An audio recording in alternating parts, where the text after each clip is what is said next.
Hey guys, how's it going? All right, I just want to give you guys a little story about what happened to my car a couple days ago.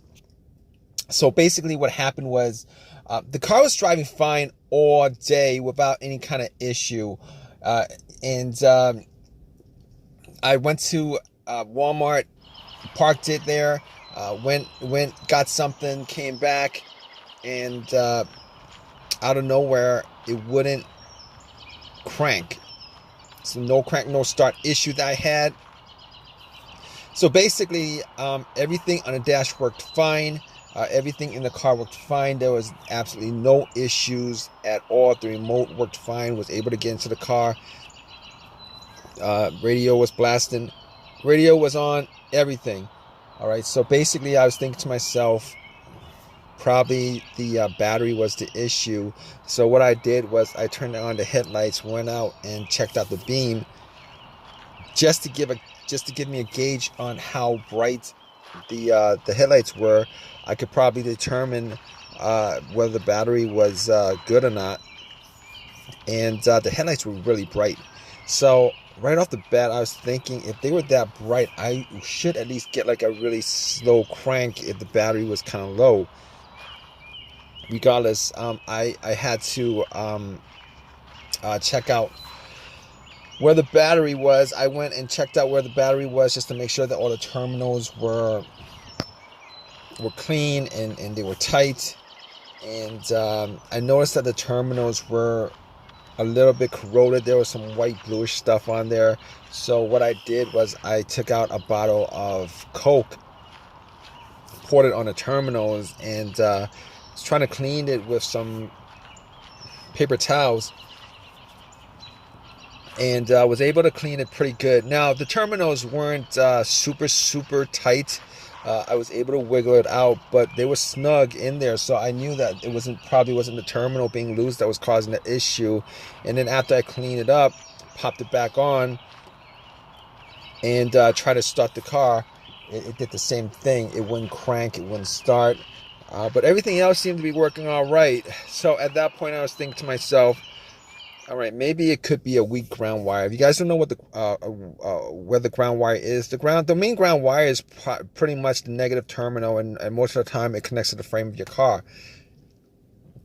So I checked it just to make sure there's no corrosion, that it wasn't split or anything like that. There was no issues with it. So what I did after that was, I had a battery pack that I bought a couple of months ago because I had the same situation where I swapped out the battery. I was hoping that it was the battery, even though I swapped it out, considering I could actually just swap it out, at Walmart. So I actually put the battery pack on there. It was at 100%. Tried to start it, and still wouldn't start. So at that point, I knew it was probably not the battery.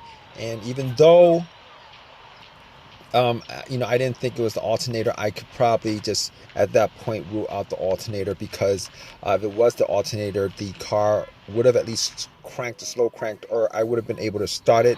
And then once I took the battery pack off, it would just died out. So at that point, I was able to rule out a bunch of stuff. I was able to rule out the battery, the ground cable, and the alternator, even though that probably wouldn't have caused the issue. So after going through that, I was thinking to myself, could it be something? Could it be the car's computer ECU? Because I did see a check engine light on my dash, and that check engine light was there. It's been there for a while, and I believe it was for a O2 sensor issue. Now, I did have an OBD2 that I bought from Walmart, and it was a $19 OBD2, one of the cheap ones, and I pretty much hooked it on to my OBD port, and try to make sure that I was actually getting a connection between the car's computer and the car itself. It did scan all the way through. Now I'm pretty sure that that the OBD2 wouldn't actually pick up anything that would cause a no crank, no start situation for the most part, except if if if the if the car's ECU, the car's computer was, uh, for some reason separated from the car. For what reason, couldn't communicate with the car. But anyway, regardless, I actually plugged it in. It scanned all the way through.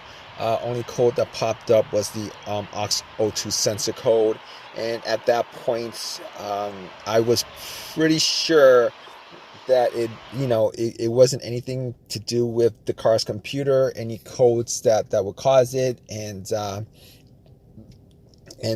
actually had to move on to I had to move on to some other troubleshooting outside of that, because that wasn't causing the issue. So basically, I got to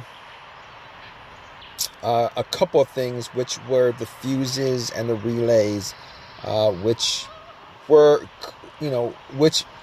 were highly capable of causing a situation like this. And got to the fuses, checked out all the fuses, just to make sure that none of them were blown. And I was actually looking at them. Now, I didn't have a fuse tester on me. I didn't think it was the fuses. Now, the two situations that I've had where a fuse would cause a situation like that, one of those situations was a Honda that I had where the main fuse blew, and I was getting no power throughout the whole entire car. The main fuse was the fuse that connected the battery to the fuse box itself. And that was the previous situation that I have, and I'm pretty sure that wasn't the same situation that I had, so I could rule that out, because I was getting power to everything except it wouldn't start. Now, the other situation I had pertaining to a fuse that caused a no start situation was actually a crank no start situation, and I think one of the fuses actually blew. Then that fuse was connected to the ECU or the fuel pump.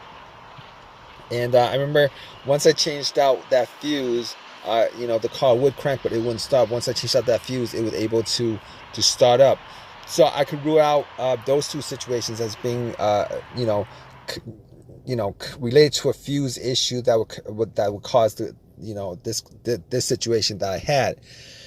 So, so basically, I could rule those things, the fuses out, and the fuses were pretty clean. I didn't smell any kind of burnt smell, and didn't see any kind of brownish, anything brownish, and a brownish appearance on top.